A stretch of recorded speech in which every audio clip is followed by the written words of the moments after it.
Okay, let's get started. Welcome, everybody. And this is a really exciting class that we have prepared for you. And the topic is about the 6 ways of how you can make money and build wealth in real estate.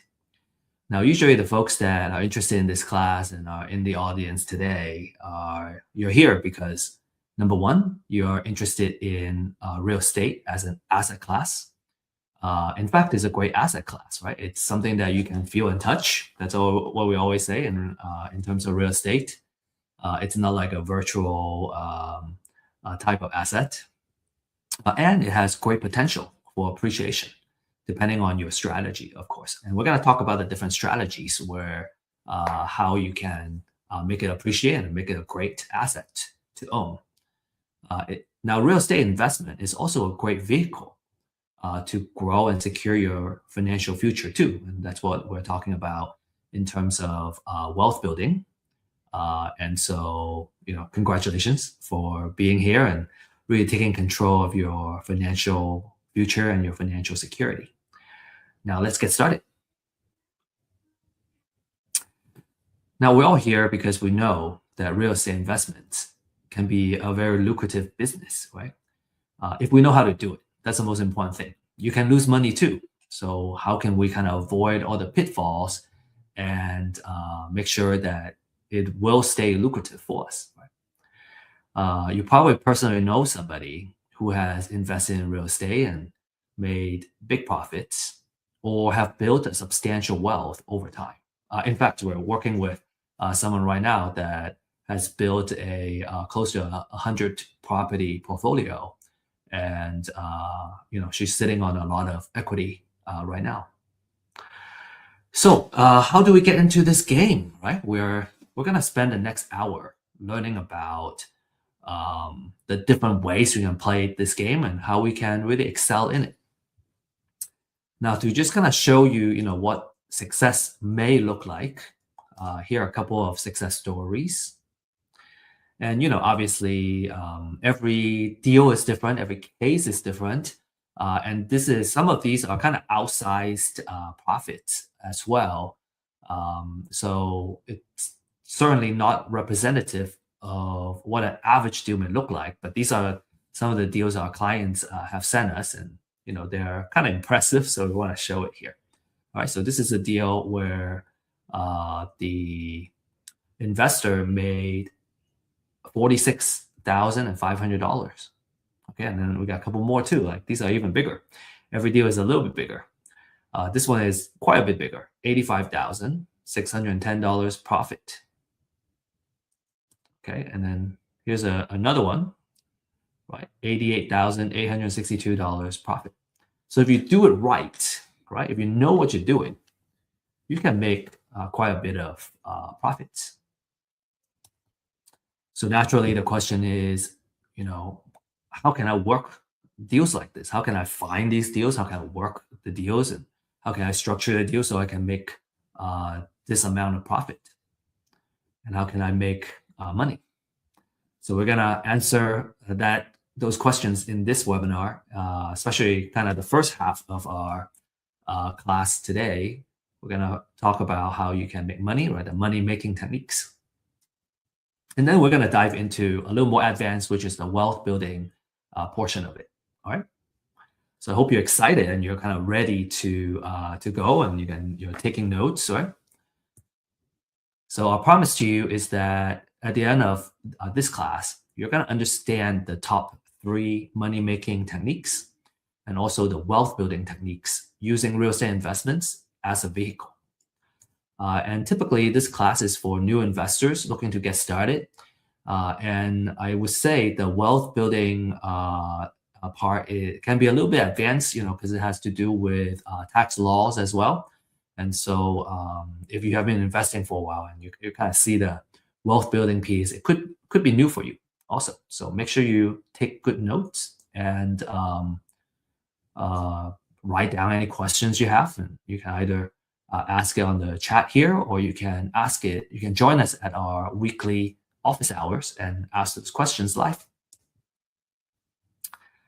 Now, I have found that, we talk about there's a term called digital deluge, which means we're just inundated by notifications and so many things kind of flooding our either physical inbox or digital inbox, and it can be very distracting.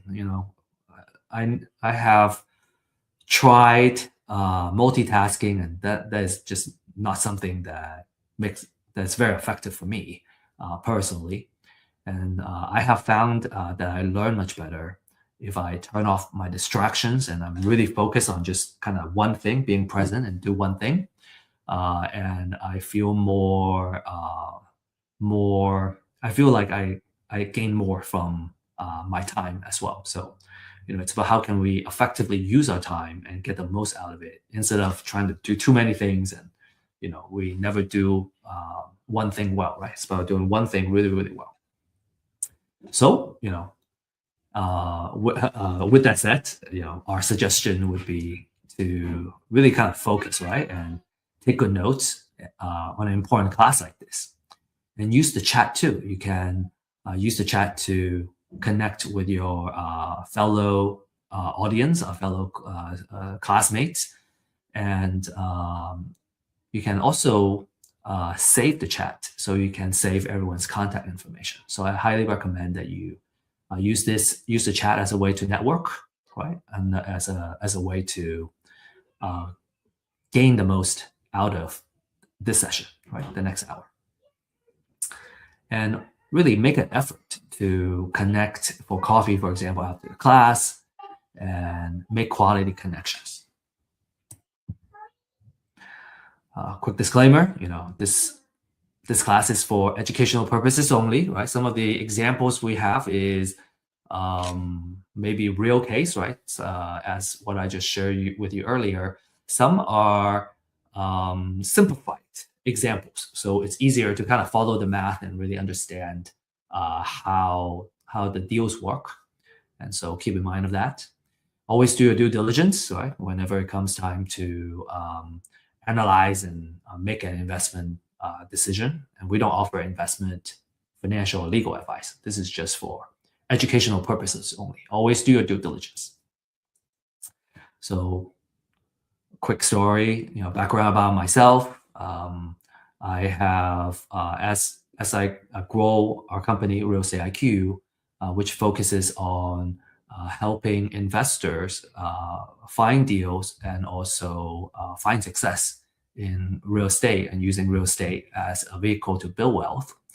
I have kind of really honed in on my marketing skills, and I think as you grow your business, you're forced to pick up a lot of skill sets, and so real estate data and what we call intelligence augmentation, right, using AI to help us make faster and more reliable decisions. And that's my background. And before that, my background was in science and engineering, so very technical background. But I was always interested in real estate and the very kind of passive earning power of real estate.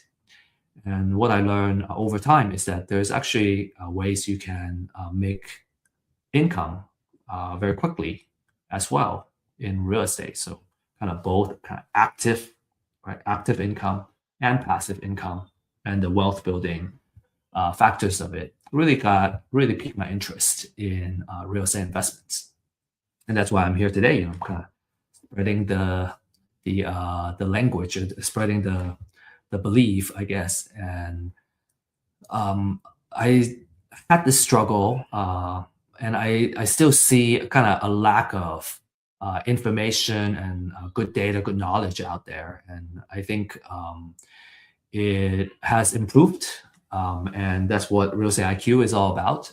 And I think you're just fortunate to be here today because you can get the knowledge, get the data and tech, and also our hope is that you can leverage this opportunity and leverage our community to network with mentors and fellow entrepreneurs, and really kind of use all the resources to grow your business.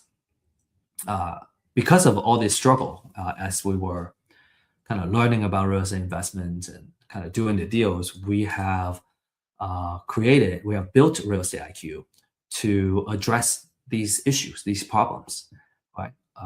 Webinars and classes, because education is the ultimate equalizer, right? It really kind of helps us rise up to the level that we want to play in. And we offer deal finding, right? Distressed owner, distressed seller, distressed property information. That's what we call a deal. You have to, it's a certain type of distress and situation that allows you to acquire the deal at a good price or good terms, so that you can monetize on the deals, right? So we offer you that data. And then also, finally, we offer a deal makers community. It's a support system that helps you find help and get questions answered, and which I find is extremely important. You kind of, when you're just starting, you kind of need someone who is experienced and have gone through the struggle and have dealt with those problems, and just have somebody who can kind of help you make the deals happen. I find that very, very important. That was the first thing I did, is to find somebody who can mentor me and help me uh, uh, do the deals, different types of deals and situations. So it just saves so much time and struggle and headache when you have a trusted a mentor, a trusted coach that can help you out. All right, so without further ado, right, let's get started. So today we have 3 portions for this class. The first portion is going over money-making techniques, right? This is about kind of making quick, short-term money now, and how you can make a living using real estate. And then the second topic generally receives more attention because the long-term goal in real estate is usually about building assets that work for us, even when we are still sleeping, right? The passive earning techniques and how we can build the wealth, right, as we're sleeping. So that's a very exciting topic, and we'll go over that next. And then finally, we talked about a couple of bonus materials. If you have read about the introduction of this class, we got a couple of tools that we want to share with you, and that's our bonus material that we're going to share. Make sure you stay until the very end, and I'll share with you the link and the code, the QR code of how you can find and download these materials. Okay, so let's get started, right? So let's talk about the top 3 money-making techniques. And I would say the most popular one and the most lucrative one is fix and flip. So essentially, you're buying what we call an ugly house, right? It's an ugly house or outdated house, and you usually want to buy it at a discount. Okay, you improve it, and then you sell it for more than you pay for it, and you keep the difference as a profit. How the money is made is usually you need to, number one, is to buy it below market value. And usually it's because of the condition of the house, right? Maybe, like I said, it's ugly, or because of distress. An example of distress would be a home needing a lot of work, or a house going into foreclosure in the next 30 days. And so the owner either lose everything and potentially owe more money after losing the house, or they can sell it to you. So that's a very strong sign of distress. And then you add value through renovation. And you got to control the cost. You got to know, what you need to do to fix up the house to improve the property, and then you capture the what we call a spread, right? The sale price minus everything you put in the house, the purchase, the rehab, the financing cost, the closing cost, holding cost, everything, and then you get your net profit. And I'll have an example for you to kind of really visualize what the numbers may look like. The key benefit for fix and flip is that there is a potential for relatively big profit in a relatively short time. Usually maybe a quick project could be 3 months, maybe it can go as long as 10 months, up to a year. but usually it's months and not years. And you can build capital by what we call forced appreciation here, where improving and forcing it to appreciate. And you have a active and hands-on way of kind of controlling this project. And we usually say that fix and flip is more of a construction project. After you get the house, you gotta manage that construction project really well, control your costs and your schedule and the quality of the renovation, and improve it in such a way that you can sell at a profit. So risks, right? Everything has risk. You're gonna do, even sitting around, there's a risk to it as well. So the risk of fix and flip is that the price or buyer demand may go down during the time of your project. So just when you thought it's gonna sell high, if the price actually went down, then you may suffer a loss, right? It's possible. So you want to always be mindful of that, and that's why we also encourage our users and our clients and investors in general to really stay on top of the real estate market update. And we share this on a weekly basis in our Thursday live stream to share with you what's happening in the industry and what's happening with the market on a weekly basis. So you get to stay on top of it. All right. We call it about market risk, right? If the price tanks while you're in the middle of the project, you could be either wipes out whatever profit that you thought you would have, or you may suffer a loss. Okay, so let's be very real about that. Usually, you want to purchase it in such a way that you can account for a potential dip in the market, and the market is also seasonal. So, as you become a more seasoned investor, you've gone through and understand the different seasons, you are gonna make the right decision in terms of pricing and when you want to work on the project and when you want to put it on the market and all that. So you can, as you get more educated, you're gonna learn how to minimize and play with these risks, right? The other one, very, very important, is these are construction risk. So if the cost goes over, right, cost overrun, if you have contractor issues, you have permit delays, and making the project more expensive than needed.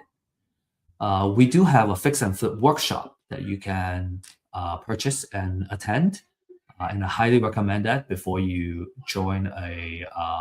before you start a project, is to kind of learn the ins and outs of what you need to do, and then ideally work with someone who is experienced and can walk you through it. I think kind of having the education gives you the basic foundation and the language, and then also having someone experienced that you work with to kind of bridge that gap until you feel comfortable in doing that. I think that's a golden combination. Right, and then there's financing and holding risk. Usually when you do a short-term flip, you take out financing that has a higher interest rate, and if the schedule, right, if the construction goes over, actually we have a deal right now that has gone cost overrun and a schedule overrun right now that has increased the cost of the flip. The good thing was we were able to acquire the property with enough margin, right? The discount was so big that we're still expecting to come out ahead. And so just something to kind of keep in mind. And again, there are things that you can do to minimize some of these risks. Okay. Let's talk about the 70% rule of thumb, right? This is one of the rule of thumbs that you should know. And as a demonstration for the rule of thumb, we have also prepared an example. So what the 70% rule of thumb is that everything you put in on the house, you should only be putting in up to 70% of the after repair value of the property. Okay, after repair value means what the house looks like and what the market value would be after you fully fix it up. So this is how we would use this rule of thumb. Okay, and once you get good at it, you can probably do it in your head. So number one is we need to figure out what the after repair value is, and you do that by looking at the comparables in the area, right? All the neighboring houses that were recently sold. How much were they selling for? And based on that, you can come up with the value, and you multiply it by 70%. So in this example, let's say the after repair value is $500,000. You take 70%, that's 350,000. And then we would subtract the repair budget. Okay, so subtracting that means the offer that I would make is $280,000. That's our distress offer. Also, you may also hear it as learn it as maximum allowable offer. Maximum allowable offer. Okay. The glossary is going to contain all these terms. Now, if we kind of go back into here, right? So just kind of adding all the numbers up, how does it work? So if I purchase it at 280, then I put $70,000 in, and then that means everything I put in is 350,000, which means there is $150,000 or 30% of the spread, right? That's a margin, that a profit that I can make. All the additional cost of the project, is gonna be accounted for in that 30%. And if there's any kind of margin of error, is gonna be part of that 30%. So usually that 70% rule makes sure that in most cases there is enough margin built in that you're not gonna end up losing money on the deal. So that's a very important thing, is that we follow that 70% rule, and we only this is our maximum offer. This is the max we can offer based on this formula. And just to demonstrate what the other 30% would be, okay, here's an example. So 30% of the $500,000 after repair value is 150. And so with that, you gotta pay for closing cost.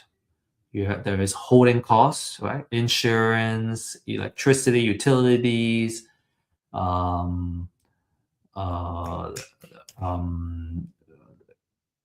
I think that's probably the majority of it. Let me see. Utilities, you got home insurance, right? And if it requires landscaping to maintain the house or whatnot, right? Those are all part of the holding cost. And then you have the financial cost. Okay, financial cost means if I take out a hard money or private money loan, these are usually short-term, high-interest loans. If we leverage that, usually leveraging is gonna make it so that we can potentially make better cash-on-cash profit.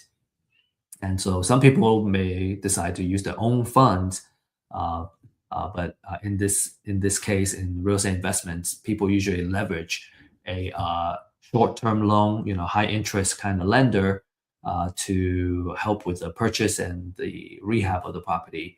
And as a result, you got incurred this financial cost. There are origination fees and interest that you got to pay for financial costs.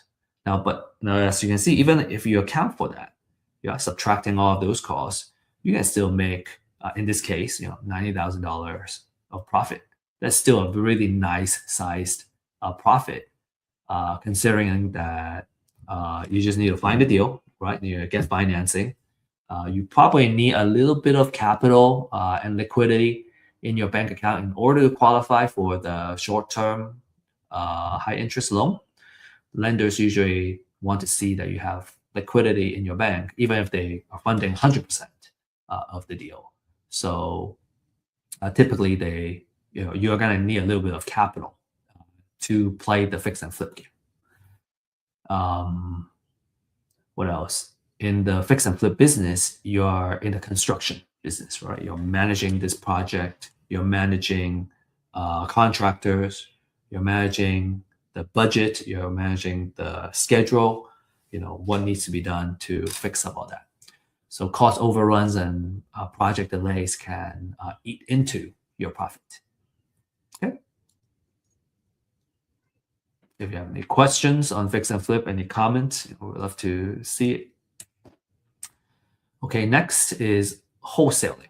Okay, so wholesaling, we're kind of going down to the, in terms of the amount of capital that you need or liquidity that you need in your bank account. Fix and flip is going to require the most. Wholesale is going to require less. And then the third method is going to require the least.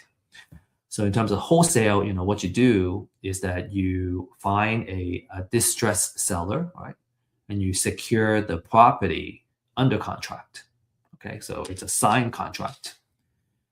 Usually it will need to be below what an investor is willing to pay for it. And then you sell the contract, right? So you're reselling the contract, which is the right to purchase the house, not the house itself. So you sell the contract to another investor and you can make a fee out of that. So usually the time frame for wholesale is much less, right? A fix and flip is a several month kind of project. A wholesale deal is just 1 or 2 months, right? 3 months or so to monetize. Okay. Your profit is the assignment or wholesale fee, and it's commonly a couple $1,000s, about 5 to 10% of the property price.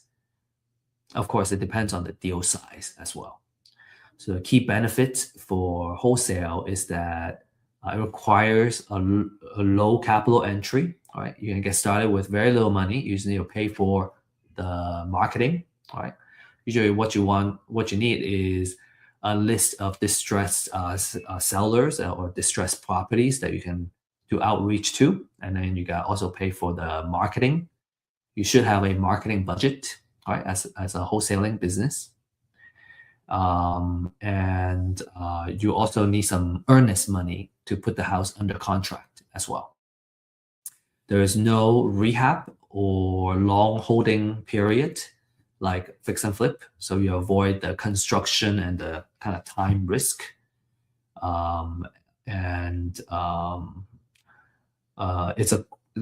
great way to do that is to build a buyer's list in addition to have a list of distressed sellers that you can acquire the property from, or not acquire, but to get them to agree to sign a contract with you, so you can lock it up. The risk about this method is that there might be wholesaling rules and regulations in your particular state. And some states may require you to become a licensed agent before you can do that. And if you overpay in a contract, or you can't find a buyer in time, then you're gonna risk not being able to sell that contract, and you could lose your earnest money. There are ways to mitigate that. And you gotta get really good with lead generation and maintaining trust with your seller. So those are the things that you need to watch out for wholesale. This is a demonstration of a wholesale. So in this case, right, if you remember, everyone remember the example that we were running. Now, instead of doing the fix and flip itself, I'm a wholesaler, so I want to sell it to a fix and flip investor. So in this case, I need to subtract my wholesale fee. So let's say I want to make $20,000 wholesale fee, then the maximum offer that I would make is $260,000. So if I put it under contract for $260,000, I tack on my wholesale fee, then the investor can buy at $280, and they can still fit the 70% rule. And because of that, I have created value for the fix and flip investor. And the reason is it's not easy. It's difficult to find distressed sellers and putting it under contract. The value that we're bringing to the market is that we got it under contract, and we got a seller ready to sell, and the buyer really appreciate that. Right? So as a result, we make the $20,000. And for a fix and flipper, as long as they can acquire a property with that 70% rule, and they're already going to make their margin, they would be happy to pay you a wholesale fee.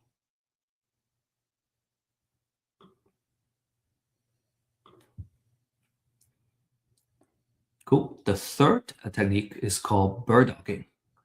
And as a bird dog, your job is a lot easier.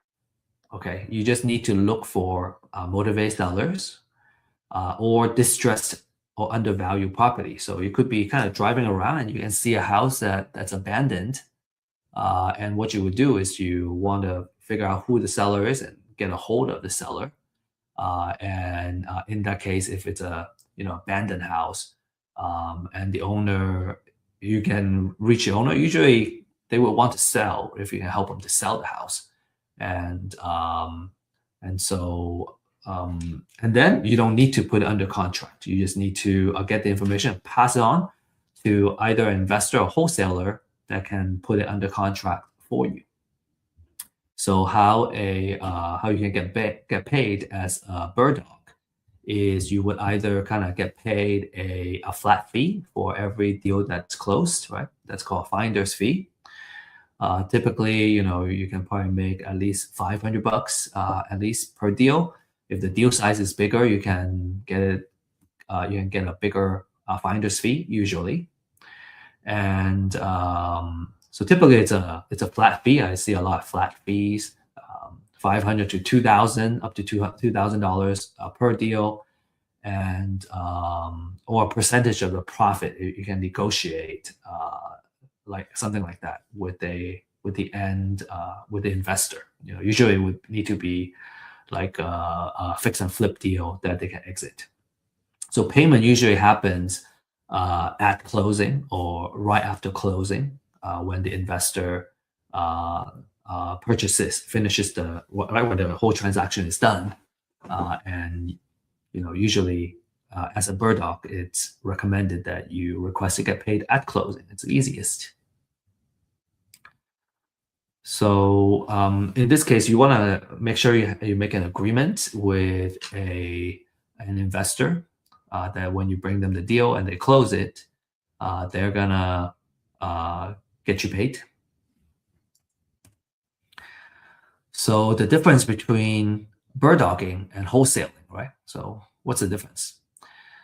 For bird dogs, they don't get the property under contract. The wholesaler would get it under contract. And a bird dog would simply find the lead and refer the lead to someone who closes it. So it makes it a lot easier, right? So your job is just to find it, right? And refer the lead over to the investor that you work closely with. It has the lowest risk. It has the lowest amount of responsibility. And as a result, there are smaller fees. You don't make as big of a fee as you would as a wholesaler. Now that said, it makes the job a lot easier. You just gotta, consistently going out there and getting the leads, right? And kind of working with an investor that knows how to convert these deals, and you're gonna get paid. You don't have to spend a lot of your time following up on the leads or whatnot, right? You're just, finding the lead, making the referral, and then you keep moving. You keep moving on. I think it's really good for someone who's just getting started, or you're kind of doing it more like a side gig. And my recommendation is just do it consistently, right? Just don't you want to keep doing it. Find a couple of hours a day or a couple of hours every week, right? Several days a week to just kind of consistently doing it. And then when you have it's always a volume game, right? A numbers game. So if you have enough leads, a percentage of those leads will convert, and that's how you get paid. So wholesalers, you A wholesaler would sign a contract, right, with the seller, and they can control the deal because they own the contract. And there's more risk, there's more work, but a larger payday for a wholesaler.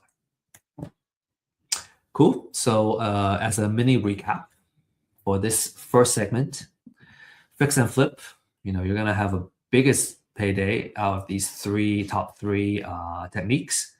You are in the construction business.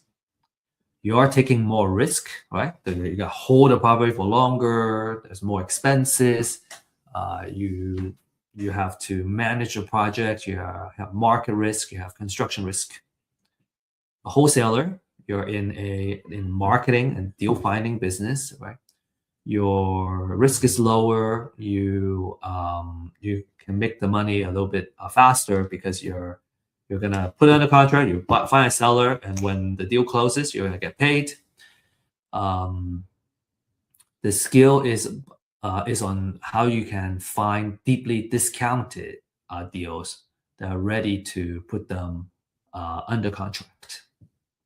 And then bird dogging is you're in the relationship and the marketing business. You're gonna end up talking to the seller, right? Finding the house, talking to the potential seller, and then making that connection.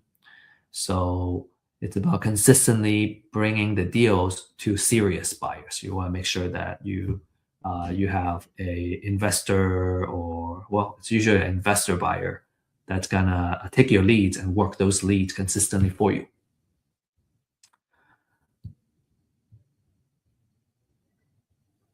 Okay, so that's our kind of money-making techniques, right? Short-term, relatively money, and then you either get a big chunk of payday after a project, the length of a project, or a little bit shorter time frame. You don't make as much, you still make some money, and then for bird dog, you make kind of a side hustle kind of money, and you can kind of learn the game. Some people are just satisfied, people go, well, I can start bird dogging, just kind of learn it and make a little bit of money. And then as I get better and better at it, I can start moving up the food chain and, start flipping and doing bigger projects. Cool. Now, usually when we see this, right, we see kind of, like I said, a progression of the roles. First you do bird dog because you have kind of like the lowest amount of risk. You don't need a lot of money to get started, and then you kind of move up to wholesaling. You can make a little more money, and then as you accumulate more of that capital, you can start doing fix and flip projects.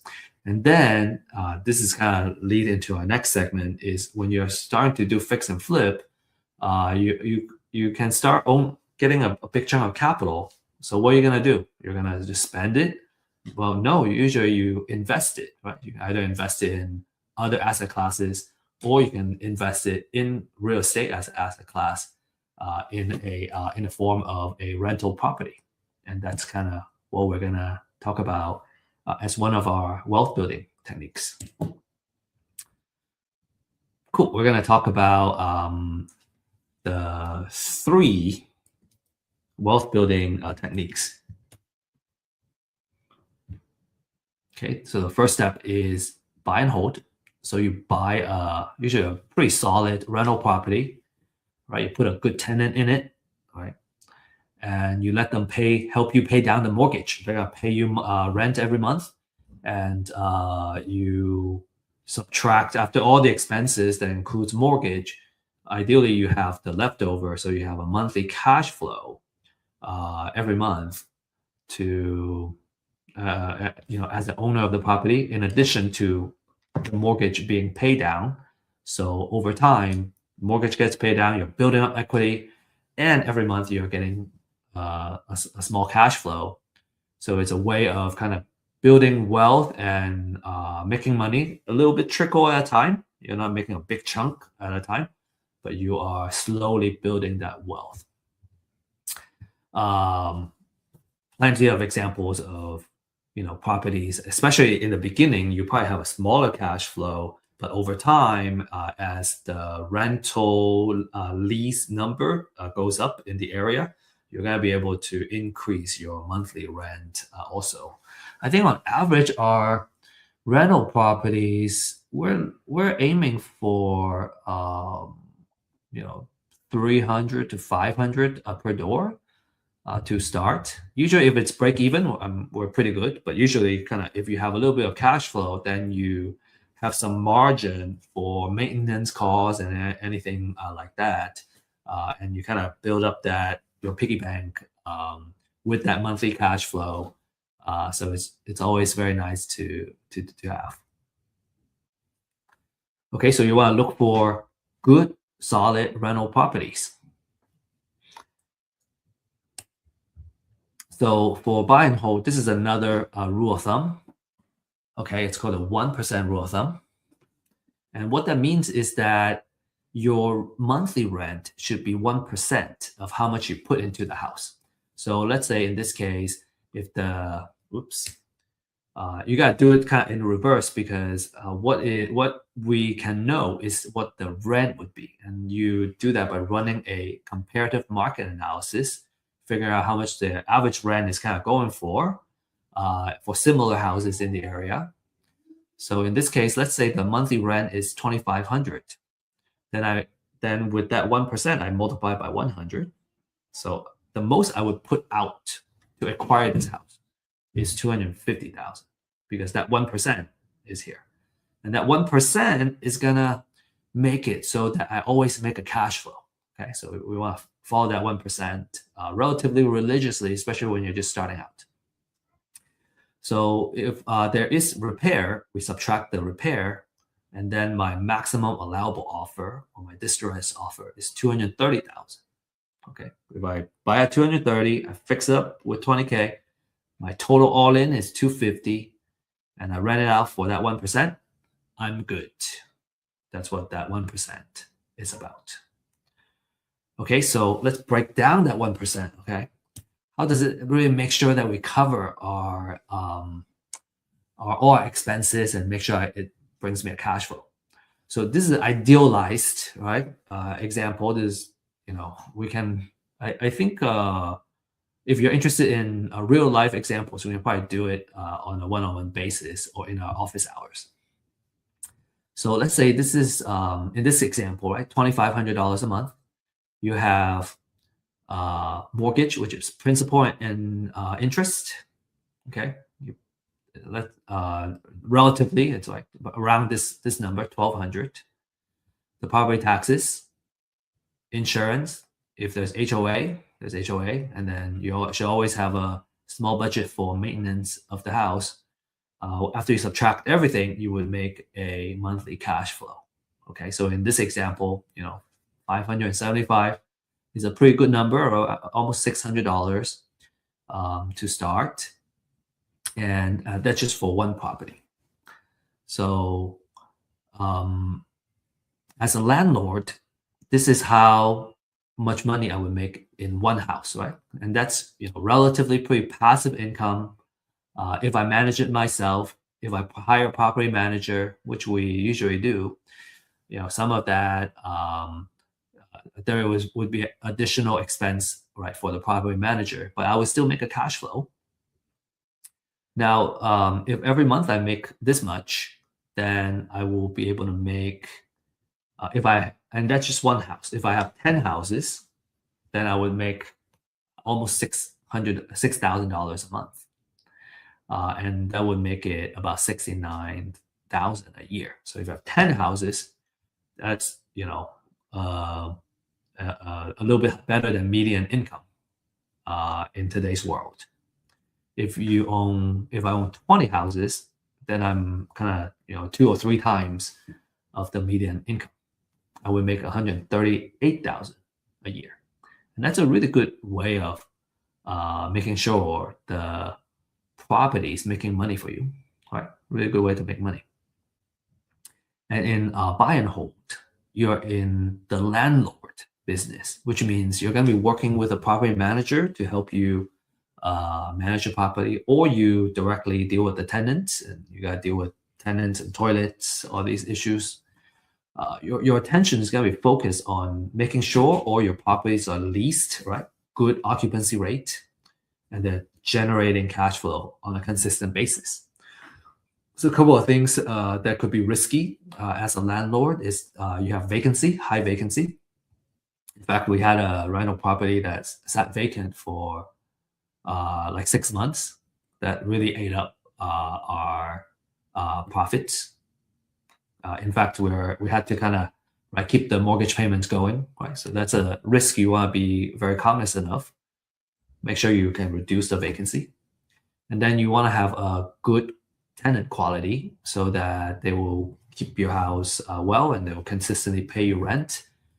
You don't. The last thing you want is to have tenants stop paying, and then you have to figure out the eviction process, get them out, and then they trash your place. So make sure you have a really high quality tenant that takes good care of your property, good credits and everything. So having good background check and really good process is a very key part of this business. So buy and hold, all right. We call it a wealth building technique, okay? And this is just like the first step, okay? So, but these are very exciting. So number one is you get your monthly cash flow, right? You can, as you build up that monthly cash flow, you can save that up, and it could become a down payment for another property.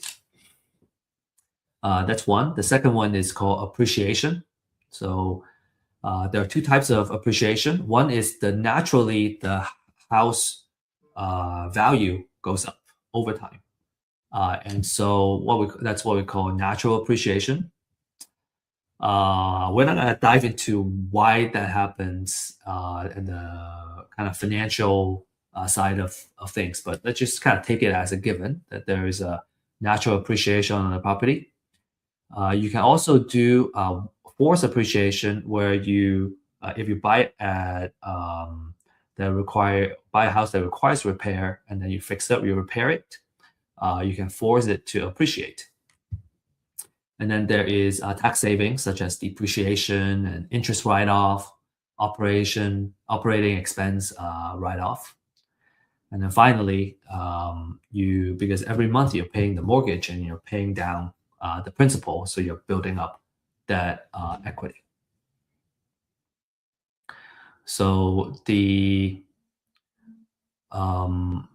is a scalability in this sense, where profits and the equity of one property can be leveraged to buy additional properties, and you can build a portfolio. And I think it's always a good way to kind of start. What's one way to kind of say is that if you start accumulating, right? A lot of these properties, kind of like playing Monopoly, right? You want to have all these houses. You can collect more rent, and then when you have multiple houses, then you can start going, well, okay, should I want to keep buying more houses, or should I want to change all of these houses into a hotel, right? Into a kind of bigger type of maybe a commercial property or whatnot. So this is kind of the way to do it. So there is relatively stability in buy and hold because you're less dependent on the short-term market swing, as opposed to flipping, and then you can always kind of ride out the downturns as long as the property continue to cash flow with a tenant in it.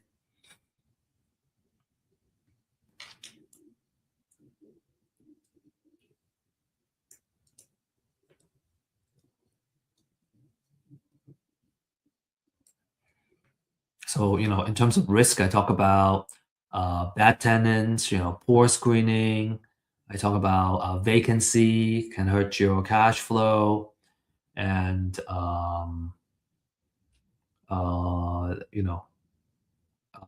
if there's a oversupply of housing in the area, then you're gonna potentially sit on that vacancy. So you want to pay attention to those kind of risk and make sure that you really understand the local market before you kind of get into that. Okay, next is the Burr method. The Burr method is a way for you to scale your buy and hold strategy. So if you like, the rent that you're getting in one house, you want to do more of it. This is how you do it. You can kind of accumulate and build a portfolio of properties this way. So what Burr stands for is buy, rehab, rent, refi, and repeat. So number one is you buy a property that's distressed and undervalued. Okay, you could certainly buy a rent ready, move in ready house. Then you're not going to use this Burr method. You can buy it and just collect a rental. That's one way to do it. To kind of use this strategy, and we'll talk about the benefits of this strategy. Why we want to do this is that you want to buy it at undervalue and distressed, and then you are gonna rehab it and force it to increase in value. Okay, and now it's all nice and ready to rent. You rent it out, put a tenant in there, and then you can usually when you do a rehab, you use a short term, hard money or private money loan. So you would, after you put a tenant in, you can refinance it to a 30-year loan. And then yeah, when you refinance, you will buy out the existing loan, right? The short-term loan is gone. And because when you originally took the short-term loan, your value is here. After you rehab it, your value is here now, is much higher. So when you refi, you might be able to, usually you cash out some money, okay, because of the difference of when you first bought it, it was undervalued. After you fix it up, it's at a higher value. So when you do a refi, you can take cash out, and then you can use that cash as the capital to repeat this process. So how Burr makes money? Number one is force appreciation, right? That rehab pushes the value up after a few months of the project, and it creates equity beyond what the market appreciation, the natural appreciation can provide. Then the second one is you have an asset that's consistently creating a cash flow for you, so it pays down the debt for you in addition to having kind of the leftover profit that you can pocket every month. And then the capital gets recycled because when you do a refi, you take all that money out, and you might be able to get some additional cash out as well. So now you can use it to reinvest into more properties. And then finally is the loan pay down, right? Because again, you got a tenant in there that's paying down your loan, and you can build up that equity. So, in order to do this really well, you gotta make sure that you have good discipline in your due diligence, right? You gotta know your after repair value very well. You gotta know your rehab very well, and your rent projection very well. Another risk is financing. So your short-term loan is expensive and also risky. So you want to make sure you kind of manage the rehab really well, and also you'll be able to kind of refi after. And then there's also lending risk, all right? Like, so what happens if after you fix it up, the house, you don't qualify or you can't get the refi money so that you can keep this wheel going. That's certainly a risk in terms of refinance. And so, in all, the Burr is more of an advanced form of buy and hold, and it's more of a scaling tool. It's still a really good long-term rental investing, but it really allows you to reuse the capital, and you can kind of grow a lot faster using this method. Because when you do refi, you're using not an income, not a bank conventional loan, but you're using a debt service, a DSCR loan, a debt service ratio, special loan for rental properties. So that allows you to really scale that. Okay, any questions you have, right? Feel free to use the chat or save it and ask it during office hours.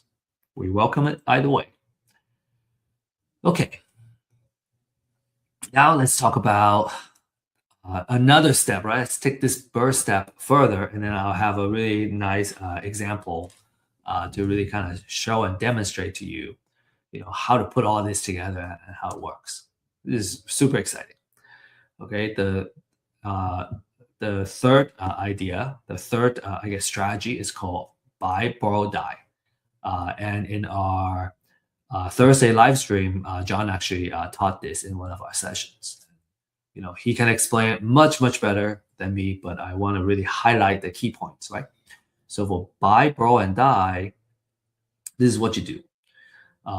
You can do it in any kind of asset, right? But here we're talking about real estate as the asset. So if we use real estate as the asset for a long-term wealth and tax planning strategy, is you grow a portfolio of appreciating rental properties.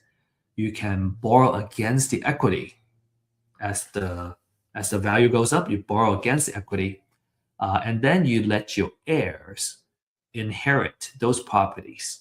And when they inherit the property, right, instead of selling, if you sell it, the taxes you gotta pay is based on how much you originally spent on it. But when your heir inherits it, they're gonna inherit it with at the value that it is today when they inherit the property. And so it's what we call step-up basis in terms of tax.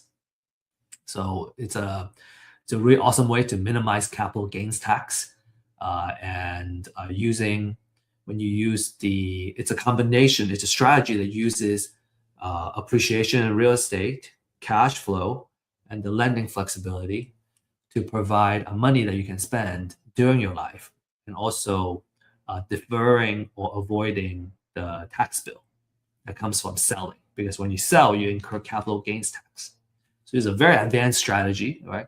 Highly recommend that if you're interested, talk to an experienced CPA that knows how to do this. And we're just here to kind of share with you a glimpse of what it would look like. All right.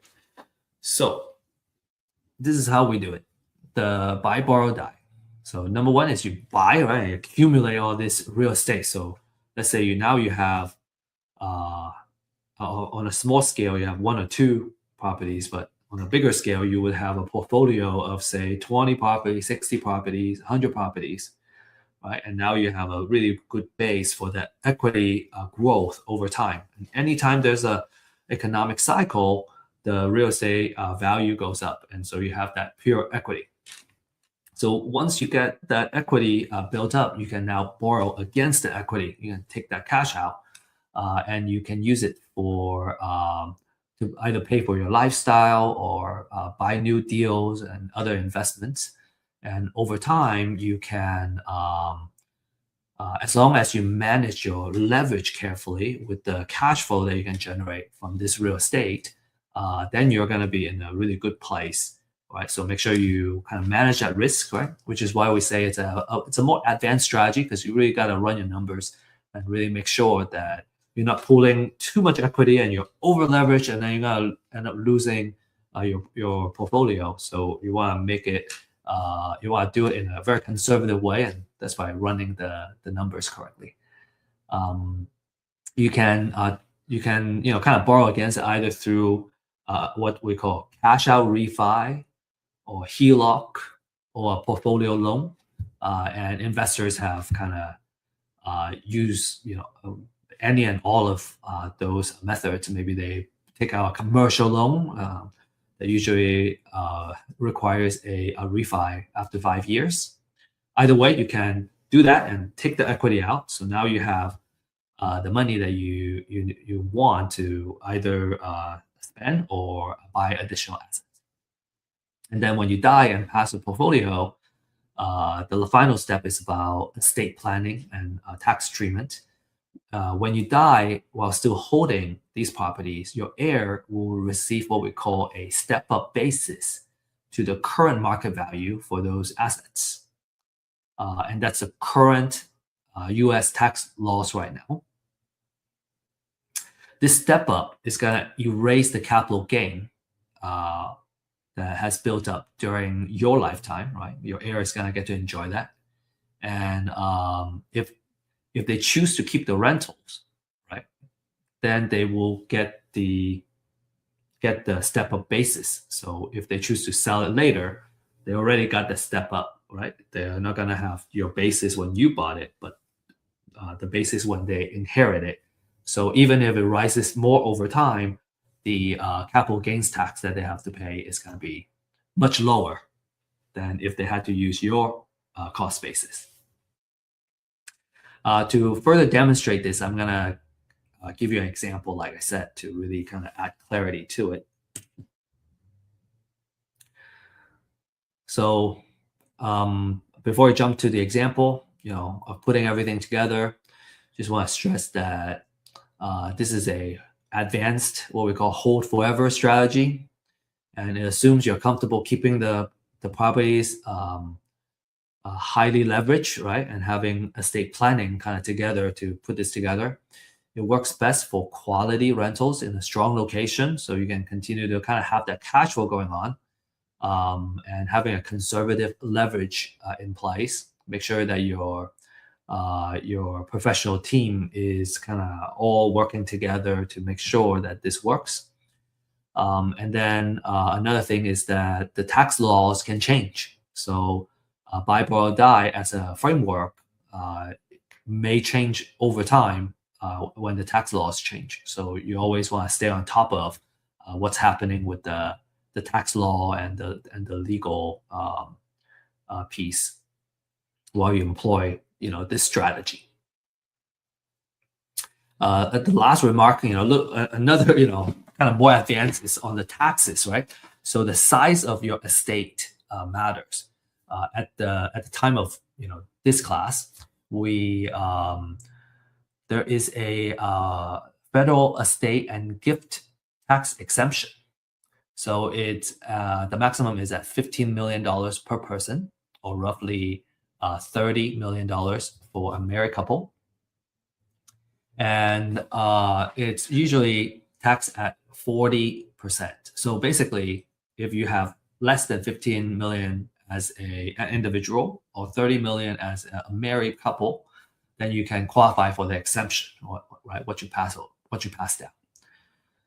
And then another thing is that each state can have their own estate tax. So, again, always kind of make sure you understand the state tax laws in addition to the federal tax law when you get this done, right? Make sure you have that estate planning in place before you really kind of dive into this. But what I wanted to really demonstrate to you, with all these caveats, is that if you do it right, this is a very exciting strategy because you can pass down a lot of your wealth to your next generation without having to worry about the taxes, right? They get to, this is how we can build generational wealth.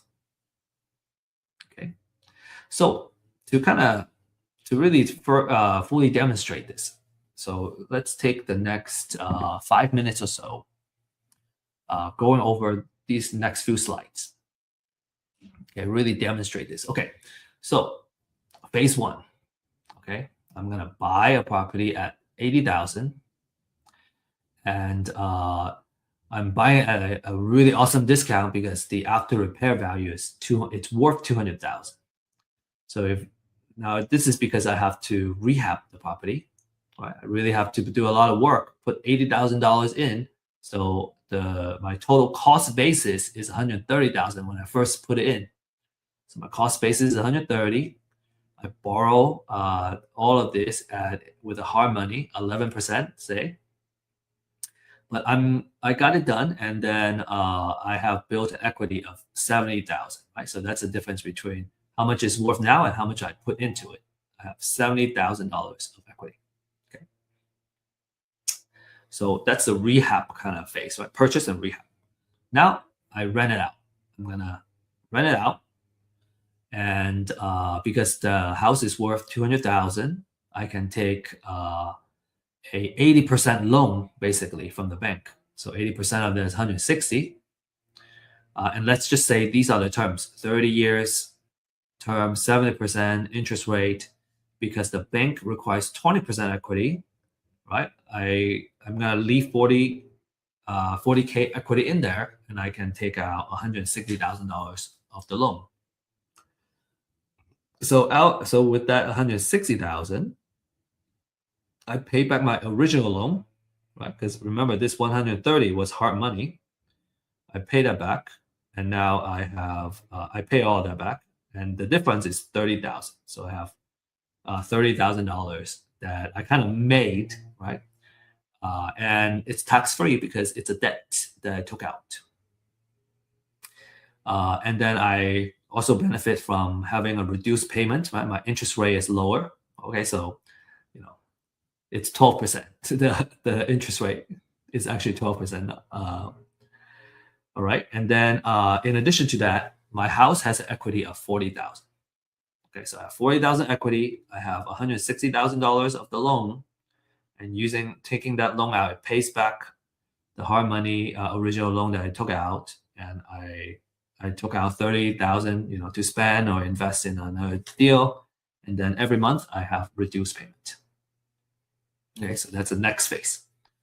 All right, another phase. Okay, third phase. Let's say 15 years later, the market value has gone up tremendously. Right, it has doubled in value, and now I am at $400,000 in terms of market value. My old loan, I remember I had a loan of 160,000. Well, over time, I have paid that down, and it's 130,000 now. Well, now I can do another refi. Okay, I can do a refi. Remember, the bank wants to keep 20% equity. So out of the 400,000, I take our loan for 320,000, and I keep $80,000 equity in the house. So that 320 I'm gonna use 130 to pay back the old loan. Right, the old loan was 130, and the difference is 190. So now I have $190,000 I can put in different places or buy more properties. Okay, I may choose to keep some myself and really enjoy it, have fun with it, or that's your wealth allocation. Allocation, no, allocation. You can allocate different percentage of that cash out, whatever you want to do. Right, it's your money. So kind of the aftermath of this phase is that you have $80,000 in equity, you have $320,000 loan with the bank, and you have taken out $190,000 that you can use. And again, it's tax free because it's debt. Then we have phase 4. Okay, so let's say another 20 years later, you are at the end of your of the life that you enjoy so well. Okay, now the market value has doubled again to 800,000. The original loan you have paid down to 200,000, right? Because you've been paying that consistently for 20 years by then. So then the equity is 800. Apologize, excuse the typo. 800,000 minus 200,000 equals to 600,000. So in this case, if the owner sells before death, well, you have the amount of equity minus your cost basis of 100,000. So you got to pay capital gains tax of 470,000, and that's a lot of money. You got to pay a lot of capital gains tax. But if you pass it down to the heir, your cost basis, instead of 130, it goes all the way up to 600,000. So apologize on the typo here. So your capital gain is 600,000 minus 600,000. There's no capital gain for the heir. So again, there's some typo here. So what we have spent the past hour on, actually more than an hour, is we went over the top 3 money-making techniques and the wealth building techniques. Right? I hope you really enjoy looking at these examples, and you're getting really excited about the prospect of using real estate to build your wealth, your generational wealth. Now we're gonna have these 2 bonus materials that I'm gonna be sharing with you in just a few minutes. Right. The first one is the rules of thumb in real estate. We went over the 70% rule of thumb. We went over the 30% rule of thumb, and there are 2 more that we want to share with you. And then there's also the glossary, right? The terminology and the language that you're going to use to really do this well. And so we thought these are really awesome resources for you to use. Naturally, at this point, your questions would be, how do I get started? What do I need to do? How can I build that wealth? I hope we got you excited enough to really want to join and play this game. And so this is our recommendation. Okay. First is that if you're not ready to take action yet, right? This is really piquing your interest, but you want to learn more about, how you do it, and maybe through real examples. Well, this is where we really share a live update of the leads, right? The distressed seller leads that we work on, the deals we have acquired and we're improving, and we're in the middle of building a portfolio right now. So where each deal are going, and then we share our market updates, how it affects the real estate investment world. And in addition to that, we have kind of financial planning and wealth building knowledge. So just a wealth of education. Everybody in here, I'm probably the least experienced. Combined, we have almost 100 years of experience in this wealth building side through real estate. So you definitely don't want to miss that. You should be joining on a weekly basis to really pick up the necessary knowledge to play this game well. If you are ready to take action, then you want to, number one, right? As you remember, everything starts from buying a house at a discount. So you want to get a distressed sellers list. The more research, the better. This is our current offering for our distressed sellers list. If you scan that QR code, you can learn more and schedule a demonstration of what that looks like and what it takes to kind of get started. Next, you need to find a mentor or a coach. We highly recommend having someone that you can work with that would drastically increase the likelihood that you'll be succeeding in this game. And in fact, we have a deal accelerator program that's designed to help you do tons of deals, right? Do your first deal first, and then kind of start accelerating from there. So the QR code is specifically for that. Here are all the success stories that we have from our clients. Jordan, 2 deals, 60,000. Salvador, first deal, 30,000. Ismail, 80,000. And so if you want to, kind of join that exclusive club of successful clients, you can scan this QR code and schedule a one-on-one consultation. Let's see if this is something that that you need in your life, and let's see how our solution can help you reach your wealth building and money making goals. And as promised, I got a QR code here for you. You just need to scan that, and it's going to ask you to enter your email address. Just fill that out, and it's probably going to take you 2 seconds to fill that out, and you'll be able to download these 2 bonus gifts. And with that said, our time is up. Thank you for joining us. We want to wish you best of luck and happy investing. I look forward to seeing you in either our live stream or our office hours and get to know you and really help you reach your goals. So appreciate your time and look forward to meeting you in person soon.